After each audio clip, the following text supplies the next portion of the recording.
Join అటు అయ్యారండి. కాలొచ్చింది cut అయిపోయింది ఫోను. జై బాబా ఆ! అందరికి. జై బాబా అండి.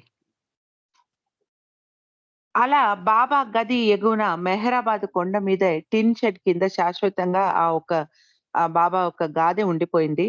మన్సారి బాబాని ఎంతగా గుర్తు చేసుకుంటూ ఉంటుందో తెలిసి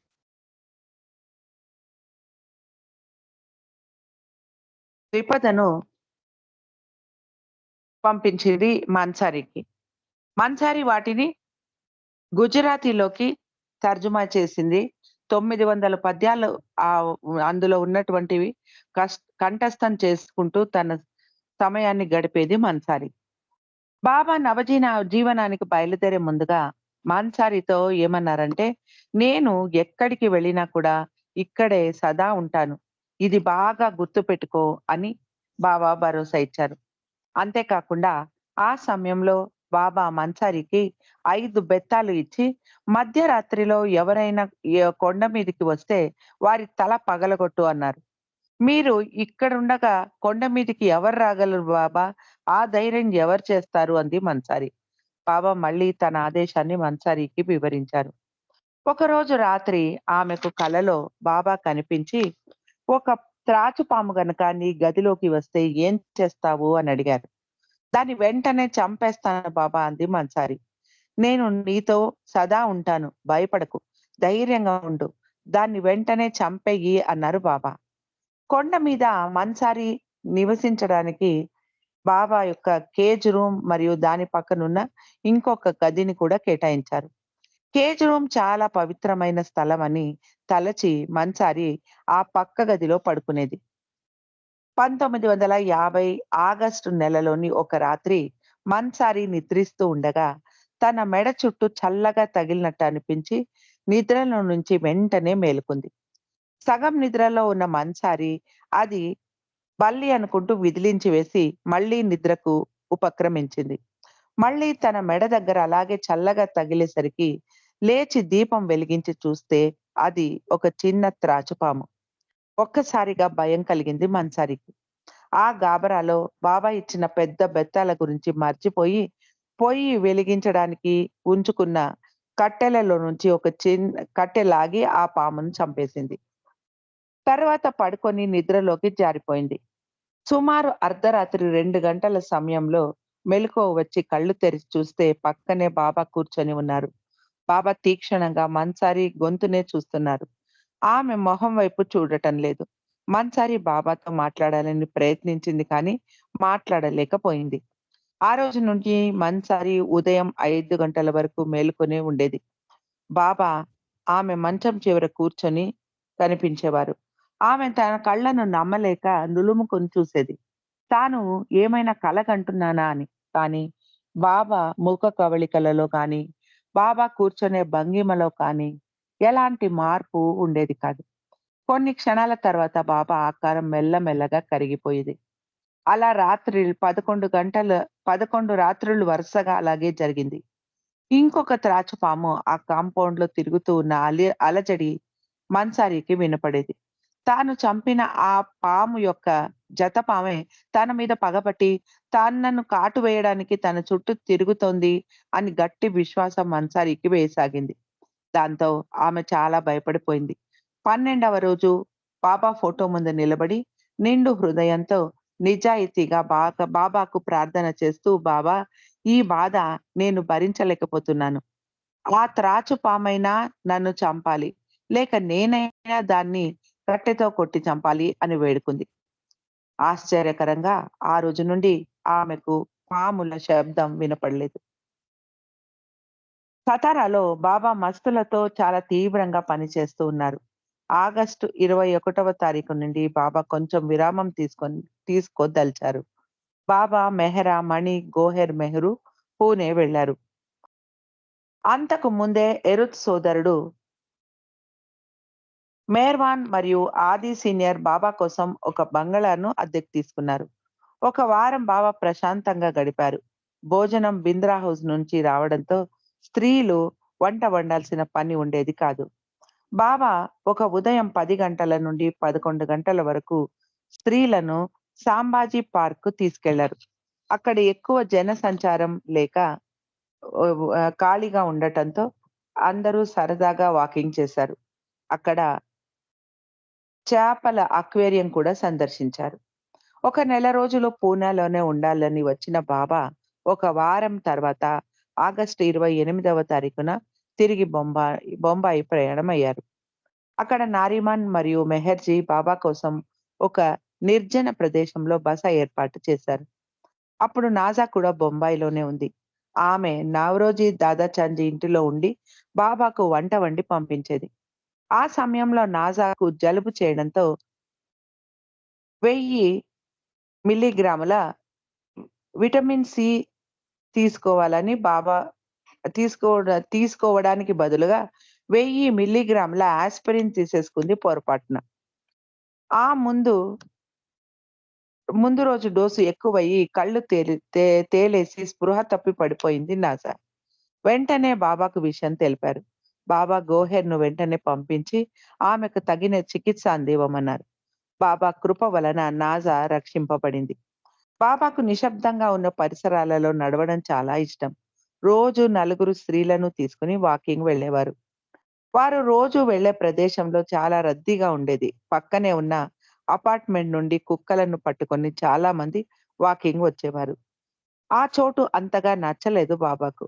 ఆర్నవాజ్‌ను ఇంకేదైనా మంచి ప్రదేశం ఉంటే చెప్పమని అడిగారు. ఆర్నవాజ్ వర్సోవా అయితే బాగుంటుంది. రోజు అక్కడికి కారులో వెళ్ళమనేది నా ఆర్నవాజ్. అక్కడ సముద్రం ఒడ్డున నడిచారు. బాబా అందరికీ ఇసుకలో పడి ఉన్న గవ్వలను ఏరుకోమని చెప్పేవారు. స్త్రీలు గవ్వలు ఏరుతూ ఉంటే బాబా మరికొంత దూరం నడిచి వచ్చేవారు. ఒకరోజు వర్షం వస్తూ ఉండటంతో ప్రిన్స్ ఆఫ్ వేల్స్ మ్యూజియంకు తీసుకెళ్లారు బాబా. అక్కడున్న పొడుగాటి వరండాలో బాబా వాకింగ్ చేస్తూ స్త్రీలను ఆ మ్యూజియంలోని గ్యాలరీని చూసి రమ్మన్నారు. బయట నిలబడి ఉన్న ఇద్దరు కాపలాదారులు బాబా ఆ వరండాలో నడుస్తూ ఉంటే బాబానే చూస్తూ, బాబా ఎటు వెళ్తే అటు తల తిప్పి చూస్తూ సమ్మోహితులయ్యారు. వాళ్ళు టెన్నిస్ మ్యాచ్ చూస్తున్నట్టు తలలు అటూ ఇటూ తిప్పుతూనే ఉన్నారు. ఒక్కొక్కసారి బొంబాయిలోని ఇంకొక ప్రదేశం బాంద్రాకు వెళ్ళేవారు. అక్కడ పెద్ద పెద్ద బంగళాలు, కొబ్బరి చెట్లు, ఉద్యానవనాల మధ్య వాకింగ్ చేసేవారు. అలా నడిచి వెళ్ళేటప్పుడు కొందరు స్కూల్ పిల్లలు నడిచి వెళుతూ వీరికి ఎదురు పడేవారు. వారిని చూస్తూ మెహ్రా ఈ పిల్లలు ఎంతటి అదృష్టవంతులు కదా! బాబా దృష్టి వీరి మీద పడింది అని అనుకునేది. సెప్టెంబర్ 8వ తారీఖు బాబా మరియు స్త్రీలు బాంద్రాలోని మౌంట్ మేరీ చర్చ్‌కు వెళ్లారు. చేపలు పట్టే జాలర్లకు సముద్రంలో దొరకడంతో వారు ఆ విగ్రహాన్ని చిన్న కొండ మీద కట్టిన చర్చిలో పెట్టారు. బాబా బృందం వెళ్ళేసరికి చిన్న చిన్న పిల్లలు మంచి బట్టలు ధరించి చేతిలో పూల గుత్తిలో లోపలికి వెళుతూ ఉన్నారు. ఆ రోజు ఏమిటి విశేషం అని కనుక్కురమ్మన్నారు బాబా. ఆ రోజు మేరీ పుట్టినరోజు అందుకని మాస్ జరుగుతోంది ఆ చర్చిలో. బాబా స్త్రీలను బయట క్యాండిల్స్ కొనుక్కొని లోపలికి వెళ్ళమని ఆదేశించారు. ఆ చర్చిలో వాతావరణం చాలా ప్రశాంతంగా ఉంది అంటారు మెహ్రా. తాము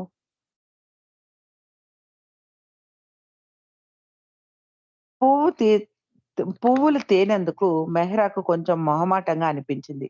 కానీ తాము తెచ్చిన క్యాండిల్స్ అక్కడ వెలిగించారు. బాబా బయట ద్వారం వద్దనే నిలబడి లోపల జరుగుతున్నదంతా చూస్తూ ఉన్నారు. సెప్టెంబర్ 14వ తారీఖున బాబా మరియు నలుగురు స్త్రీలు తిరిగి సతారా వచ్చారు. ఆ మర్నాడు దక్షిణ కొరియాలో జనరల్ మాక్ ఆర్థర్ ఒక జటిలమైన ఉభయచరి దాడి జరిపి సియోల్ నగరాన్ని తిరిగి తీసుకున్నాడు. అక్టోబర్ 1వ తారీఖున బాబా మరియు నలుగురు స్త్రీలతో పాటు వంట పనిలో సహాయపడడానికి నాజాను కూడా వెంట తీసుకుని మహాబలేశ్వర్ వెళ్లారు. అక్కడ అగాఖాన్ బంగళాలో ఫ్లోరెన్స్ హాల్‌లో స్త్రీలు 7 నెలలు ఉన్నారు. గతంలో 1947వ సంవత్సరంలో బాబా అక్కడ మస్తుల కోసం ఆశ్రమాన్ని నెలకొల్పారు. క్రాకర్ అన్న కుక్క కూడా బాబాతో ఉండేది. ఇప్పుడు బేగం అన్న గుర్రము బైదుల్ ఆదేశం మీద నడిపించుకుంటూ సతారా నుండి సుమారు 85 మైళ్ళు తీసుకొని మహాబలేశ్వర్ వచ్చాడు. బాబా మెహ్రాకు రోజు ఉదయం మరియు సాయంత్రం చిన్న బకెట్ నిండా ఆ గుర్రానికి పాలు తాగించమని ఆదేశించారు. బేగం ఆ బంగళాలోని కొండ అంచు మీద గడ్డి మేస్తూ తిరుగుతూ ఉండేది. పాలు పెట్టే సమయం అవ్వగానే మెహ్రా బేగం బేగం అని గట్టిగా పిలిచేది. బేగం దూరం నుండి గట్టిగా శబ్దం చేస్తూ సమాధానం ఇచ్చేది. తర్వాత పరిగెత్తుకుంటూ వచ్చి వరండాలో పెట్టి ఉన్న పాలను తాగేది. వర వరండాకు ఆనుకొని ఉన్న డ్రాయింగ్ రూమ్‌లో బాబా బేగంకు క్యారెట్ తినిపించేవారు. బేగం బాబాను ముద్దు పెట్టుకోవడం చేసేది కాదు. అంతకు ముందు ఉన్న శివ బాబాను ముద్దు పెట్టుకునేది. ఒకరోజు కవ్వాలి పాట కచేరీ జరుగుతూ ఉండగా పాద్రి తన కెమెరా తెచ్చాడు. మెహ్రా గోహెర్ చేత బాబాకు క్యారెట్ పంపించింది. బేగం బాబా చేతిలోని క్యారెట్ తినడానికి గదిలోకి తలపెట్టి బాబా తన చేతిలోని క్యారెట్‌లను దానికి తినిపించారు. పురుష మండలి మొదటిసారిగా ఈ దృశ్యాన్ని చూస్తున్నారు. వారు ఎంతో ఆనందించారు. పాద్రి తన కెమెరాలో ఫోటో తీశాడు. స్త్రీలు వాకింగ్ వెళ్ళినప్పుడు బేగం స్వేచ్ఛగా వదిలేసేవారు. అది ఒక కుక్కపిల్ల వెంబడించినట్టు వీరి వెనకాలే నడుచుకుంటూ వచ్చేది. ఒకరోజు డాంకిన్ కొండ మీదికి ఎక్కి ట్రెక్కింగ్ చేస్తూ చిన్న ఒక గూటిలో ఉన్నటువంటి ఒక చిన్న గుడ్లగూబని చూసి బాబాకు చూపించడానికి దాన్ని తీసుకొచ్చాడు. అది ఎంతో ముద్దుగా ఉంది. మన దగ్గరే ఉంచుకుందాం బాబా అని అడిగారు స్త్రీలు. కానీ డాంకిన్ అది మంచి ఆలోచన కాదు అని బాబాకు చెప్పాడు. ఆహారం తినిపించేటప్పుడు అది చేతి మీద వాలుతుంది. దాని పట్టు చాలా బలంగా ఉంటుంది కాబట్టి చేతికి గ్లౌస్ వేసుకొని జాగ్రత్త తీసుకోవాలి అని డాంకిన్ వివరించాడు. తర్వాత డాంకిన్ ఆ పక్షిని మళ్ళీ దాని గూట్లోనే పెట్టి వచ్చేశాడు. అక్టోబర్ 16వ తారీఖు బాబా కొన్ని గంటల పాటు తన పాత జీవితంలోకి అడుగు పెట్టాలని నిర్ణయించినట్టు తెలిపారు. అది సరిగ్గా నవజీవనం ప్రారంభించిన ఒక్క సంవత్సరం వార్షికోత్సవం రోజు. ఆ రోజు మహాబలేశ్వర్‌లో ఒక మీటింగ్ పెట్టారు బాబా. తన ప్రేమికులు తనకు ఉత్తరాలు రాస్తే ఆ రోజున చదువుతాను అని కూడా బాబా ప్రకటించారు. ఈ అవకాశాన్ని వినియోగించుకొని ఖుర్షద్ బాబాకు ఒక పెద్ద లేఖ రాసి బొంబాయిలో మెహర్జీ ఇంటిలో ఉండటానికి తనకిష్టం లేదు అని తెలియజేసింది. నవజీవనంలోని 5గురు అరేంజ్‌మెంట్ వాళ్ళల్లో మెహర్జీ ఒకడు. అతడు బాబాకు ఎంతో భక్తి ప్రపత్తులు కలిగి ఉండి సేవ చేస్తూ ఉండేవాడు. కానీ అతడి భార్య హోమాయ్ బాబాను ప్రేమించేది కాదు. ఆమె రోజూ బాబాను తిట్టిపోసేది. అంతేకాదు తన ఇంటిలో ఉన్న బాబా స్త్రీ మండలి వారి మీద రోజు నిందలు వేసేది. తన ఇంటిలో ఉన్న కిట్టి, రానో, కుర్షద్, సూనామసీలను వెళ్ళిపోమని గొడవ చేస్తూ ఉండేది. ఖుర్షద్ ఇలా అంటారు. మెహర్జీ భార్య హోమాయ్ మమ్మల్ని నీచంగా చూసేది. అసలు నాణ్యతనే లేని భోజనాన్ని పెట్టేది. తన పిల్లల చేత మమ్మల్ని భిక్షగత్తెలు అని పిలిపించేది. కిట్టి, రానో స్కూల్లో టీచర్లుగా పనిచేసేవారు కాబట్టి బయటికి వెళ్ళిపోయేవారు. కానీ ఖుర్షద్ రోజు ఇంటిలోనే ఉండేది. ఆ పిల్లలకు గుజరాతీ ఆహ్, నేర్పించేది. ఖుర్షద్ రోజు ఉదయం 2 గంటల సేపు. మెహరాబాద్ నుండి బయలుదేరడానికి ముందు రోజు బాబా ఖుర్షద్‌తో స్వర్గం, నరకం మీద పడ్డా కూడా నువ్వు ఆ ఇంటిని వదలకూడదు. నీ గొంతు కోసేసినా సరే, ఎంత బాధైనా సరే దిగమింగుతూ ఆ ఇంటిలోనే ఉండు. అక్కడి నుండి కదలకు అని చెప్పారు. కానీ ఇదంతా భరించలేనంతగా తయారైంది. ఖుర్షద్ ఎంత నిరాశలో కూరుకుపోయిందంటే, కిటికీ నుండి కిందికి దూకి చనిపోవాలని కూడా అనుకుంది. కానీ అంతలో బాబా మొహం కనిపించి తన ఆలోచన మానుకునేది. బాబా ఆమెకు ఇలా సమాధానం పంపించారు. "నీవు నన్ను ఎంతగా ప్రేమిస్తున్నావో ఇప్పుడు నీకు ఏమి అనిపిస్తోందో అంతా నాకు తెలుసు. ఇది నీవు నాకు సహాయం చేయాల్సిన సమయం. ఈ ప్రపంచానికి నేను చేయాల్సిన పని చాలా ఉంది. ఈ రోజులు కూడా గడిచిపోతాయి" అని రాసి పంపించారు. నవజీవనం ముగిసిన తర్వాత ఒకసారి మెహ్రూ తాము పడ్డ కష్టాల గురించి వివరిస్తూ ఉండగా, ఖుర్షద్ తన అక్కసంతా వెళ్ళగక్కుతూ ఇలా అంది. "మీతో బాబా ఉన్నారు. మీకు మీరు పడ్డ కష్టాలలో బాబా మీకు తోడుగా ఉన్నారు. మా జీవితం మీకన్నా దుర్భరంగా సాగింది. మాతో బాబా లేరు. మాకు ఇష్టం లేని ఇంటిలో మేము జీవించాల్సి వచ్చింది" అని తన బాధను వెళ్ళగక్కింది ఖుర్షద్. అక్టోబర్ 15వ తారీఖున దాదాపు 200 మంది బాబా ప్రేమికులు మహాబలేశ్వర్‌లో సమావేశమయ్యారు. అందరూ ఫ్లోరెన్స్ హాల్‌కు చేరుకున్నారు. ఆ మీటింగ్‌లో బాబా నవజీవనం సాగించడంలోని తన నిబద్ధతను పునరుద్ఘాటించారు. ప్రతి సహచరుని, ప్రేమికుడిని కూడా అలాగే చేయమన్నారు. ఆ సమావేశంలో కిట్టి మరియు రానో ఇద్దరు స్త్రీలు మాత్రమే ఉన్నారు. వారు కూడా కొద్ది రోజుల తర్వాత తిరిగి బొంబాయి వెళ్ళిపోయారు. 1950 అక్టోబర్ 21వ తారీఖు బాబా నలుగురు పురుష సహచరులు బైదుల్, ఎరుచ్, పెండు మరియు గుస్తాద్జీలతో మహాబలేశ్వర్ నుండి బయలుదేరి వెళ్లారు. నలుగురు స్త్రీలు మరియు నాజా, నీలు, విష్ణు, డాంకిన్, కాకాబారియా మరియు ఇద్దరు అక్కడే ఉన్నారు. బాబా భారతదేశం మొత్తం విస్తృతంగా మస్తు పర్యటనలు చేసి 45 రోజుల తర్వాత తిరిగి వస్తారు. బాబా తన మస్తు పనిలో తలమునకలై ప్రయాణాలు కొనసాగిస్తూ ఉంటే, ఇక్కడ స్త్రీలు ఈ సమయంలో కొంచెం విశ్రాంతిగా జీవించసాగారు. మెహ్రూ ఇలా అంటారు. ఒక్క సంవత్సరం ముందు మెహ్రాజాద్ నుండి బయలుదేరినప్పుడు పరిస్థితి చాలా గంభీరంగా ఉండేది. బాబా మాటలలో ఈ నవజీవనం అన్నది చాలా ముఖ్యమైనది అన్న భావన మా అందరిలో గాఢంగా ఉండేది. ఈ భావన వారు నడక చేసినన్ని రోజులు అందరిలోనూ ఉండేది. నవజీవనం ప్రారంభించాక బాబా చాలా విశ్రాంతిగా కనిపించారు. కానీ మేము చాలా జాగ్రత్తగా, అప్రమత్తంగా ఉండేవారం అంటారు మెహ్రూ. బాబా మాటలకు విధేయులుగా ఉండటమే కాదు, మా మీద మాకు నిగ్రహం కలిగి ఉండేలా, బాబాకు మేము ఎలాంటి మనస్తాపం కలిగించకుండా ఉండటానికి ఎంతో జాగ్రత్తగా వ్యవహరించేవారం. తర్వాత సతారాకు, మహాబలేశ్వర్‌కు తిరిగి వచ్చాక, ఆ వెంటాడే జ్ఞాపకాల నుండి వెసులుబాటు దొరికింది. వాతావరణం తేలిక పడింది అంటారు మెహ్రూ. మెహ్రూ ఇంకా ఇలా అంటారు. మాకు నవజీవనం అయినప్పుడు మేము తిరిగి వెనక్కి మెహ్రాజాద్‌కు వస్తాము అన్న ఆలోచనే మాలో లేదు. కానీ అంతకు ముందు ఎన్నో సార్లు తిరిగి ఉన్న సతారా, మహాబలేశ్వర్ లాంటి ప్రదేశాలకు మేము మళ్ళీ తిరిగి వచ్చినప్పుడు సొంత ఇంటికి వచ్చినంత సంతోషం మాకు కలిగింది అంటారు మెహ్రూ. మణి ఇలా అంటారు. మాకు ఎగువ మెహరాబాదులో జీవించినట్టే గంభీరంగా ఉండేది పరిస్థితి. దానితో పాటే స్వేచ్ఛగా కూడా ఉండేది. అన్నిటినీ వదిలిపెట్టేసి, ప్రపంచాన్ని త్యజించి, కాషాయం ధరించి జీవితాన్ని సాగించే జీవించడమే పరిత్యాగం కాదు. స్వేచ్ఛ అనే సముద్రం నుండి వీచే చల్లటి మలయ మారుతంలాగా ఉండేది మా జీవితం బాబాతో. మా దృష్టి అంతా బాబా మీదే కేంద్రీకృతమై ఉండేది. ఎలాంటి తప్పుటడుగు వేయకుండా పూర్తి అప్రమత్తతతో గడిచింది మా జీవితం నవజీవనంలో అంటారు మణి. ఆ స్వేచ్ఛ సంపూర్ణంగా ఉంటుంది. అందుకే బాబా నవజీవనం శాశ్వతంగా ఎల్లప్పుడూ ఉంటూనే ఉంటుంది. దాన్ని ఎవ్వరు జీవించినప్పటికీ నవజీవనం శాశ్వతంగా ఆహ్, అది జీవింపబడుతూనే ఉంటుంది అని చెప్పారు.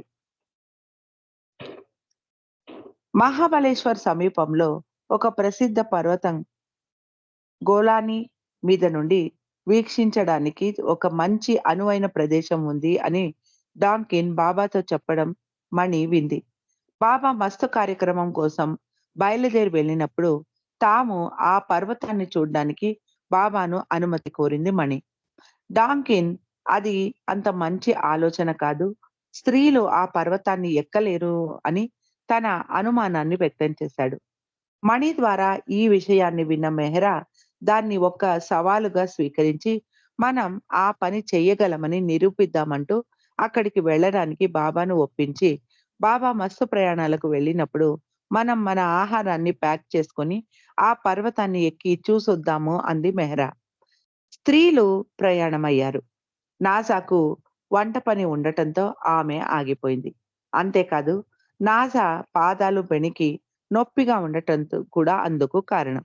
మిగిలిన నలుగురు స్త్రీలు శాండ్‌విచెస్ ప్యాక్ చేసుకొని దట్టమైన అడవి గుండా నడిచి వెళ్లారు. కొంత దూరం వెళ్ళాక కొండ మీద గుహలు కనిపించాయి. ఏదైనా ఎలుగుబంటి లాంటిది వస్తే ఎలా అని కంగారు పడ్డారు. బాబా నామం తీసుకుంటూ అలా ఆ అడవి గుండా ప్రయాణాన్ని సాగించారు. కొంత దూరం వెళ్ళాక చెట్టు నరకడానికి రంపం వాడుతూ ఉన్నటువంటి శబ్దం వినిపించింది. ఇది ఎలుగుబంటుల కన్నా ప్రమాదం. అడవిలో నిర్జన ప్రదేశంలో నలుగురు స్త్రీలు చేతిలో రంపంతో పురుషుడు అనుకుంటూ అలా ముందుకు వెళ్ళిపోయారు. ఏమీ ప్రమాదము జరగలేదు. కొంచెం దూరం నడిచాక మెహ్రా ఇక ముందుకు వెళ్ళడం నా వల్ల కాదు. తెచ్చుకున్న ఆహారాన్ని ఇక్కడే కూర్చొని తిందాము అని చెప్పింది. మీరు మీకు కావాల్సినట్టు చేసుకోండి అంటూ తేల్చి చెప్పేసింది మెహ్రా. ఆహారం తిన్న తర్వాత కానీ నేను నడవలేను అంది మెహ్రా. మిగిలిన స్త్రీలు కూడా అక్కడే కూర్చున్నారు. ఆహారం తిన్న తర్వాత నడక కొనసాగించారు. అలా మెహ్రాకు అలా వాళ్ళు ముందుకు వెళ్ళగా ఒక గ్రామం కనిపించింది.